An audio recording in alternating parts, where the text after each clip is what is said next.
Okay, so we're going to run through a bridge series into shoulder stand, both without the block and with the block. The longer that I practice, the more I like to do supported bridges. I find they're really beneficial. They help people to relax. So an unsupported bridge, first thing we're going to do is bend the knees and get the soles of the feet onto the ground with the heels fairly close into the sits bones. She's nice and flexible, so you'll notice the knees are beyond a 90-degree angle. If somebody can't get this close, it's not a big deal. But you want to make sure that the heels are not as wide as the butt, as wide as the sits bones. Okay, so she's going to tuck the shoulders underneath her back, rolling the shoulder blades together. And if she can, hang onto her ankles, lucky duck. Lift the pelvis all the way up to the sky, bringing the pubic bone to the ceiling and the belly button out to a 45-degree angle, right? From this point, you can tuck the shoulders a little bit more to get more lift. The trick is to make sure that the knees don't fan out. This is one thing you'll commonly see is people will go to butterfly knees. Yes, no, don't do that. We want to make sure that the knees are coming straight out from the hips. And if you need to adjust that, I like to just walk up and bring my knees right around theirs to line it up, okay?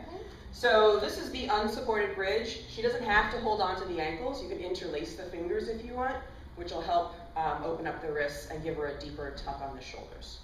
Okay, so to head into a shoulder stand from here, take your hands and wedge them, good, underneath the sacroiliac joints. And that gives her elbows this 90-degree angle, and she should be able to just lift off. 1, 2, there we go. That's actually a bit of an advanced transition. Some people will have to roll down and lift up. So for shoulder stand, you're going to see that the weight is on the shoulders, the upper arms, and the elbows. There is absolutely no weight on the back of her neck. That means you should be able to move your head ever so slightly. Yes, comfortable. Long, deep breathing here. Okay? To get out of shoulder stand, we will drop the hands to the floor, palms down, and slowly curl all the way down. The length of the spine, legs straight as they descend. Yes. Now when they come down, you want them to take a minute flat. The instinct is to tuck up right away and rock side to side. Let the muscles relax themselves. Then she can tuck up and rock side to side. Okay? So nice. Okay. So that is the unsupported bridge to shoulder stand.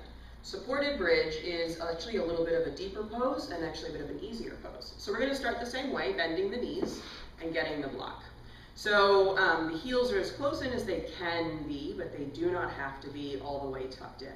Tucking the shoulders slightly, she's going to lift the hips up and have the block close to hand. Ooh, hang on a second. So the block has 2 settings, small, medium, tall. Okay, I like to go tall, especially when she's flexible. The block is going to go right along the underside of the sacroiliac joints on the flesh of the high buttock, right? And this enables her to relax into the block.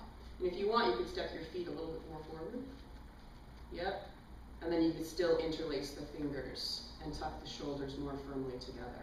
The benefit of the block is that if she wants to move into an arch pose, which is very difficult unsupported, then she can. So hang on to the block. And take your right leg up to the ceiling. Whee! Now with a straight leg, lower that leg all the way down until the heel touches the floor. And then point the toes and try and touch them to the ground. So this is half of an arch pose. Nice, huh? And you can do the other side. Oh. Make sure you hang on to the block. Good. Now if there's any kind of imbalance, she'll get an adjustment in the lower spine. We like to hang out here for a few breaths, but not on video. So bend the knees and get the feet to the floor, and hang on to the block for dear life. Like, don't drop the block, and just bring the legs up to the ceiling.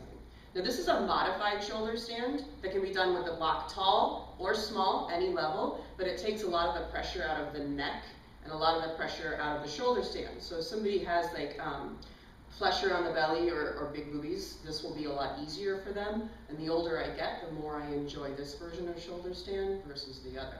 So you can start somebody in supported bridge, right? Rock them into arch, bring them up into shoulder stand, and from here you can get into an unsupported shoulder stand, so it becomes the option. You would just tuck your shoulders a little more under your body, rock up the same way you would, ditch the block, right? And then there she is in a shoulder stand.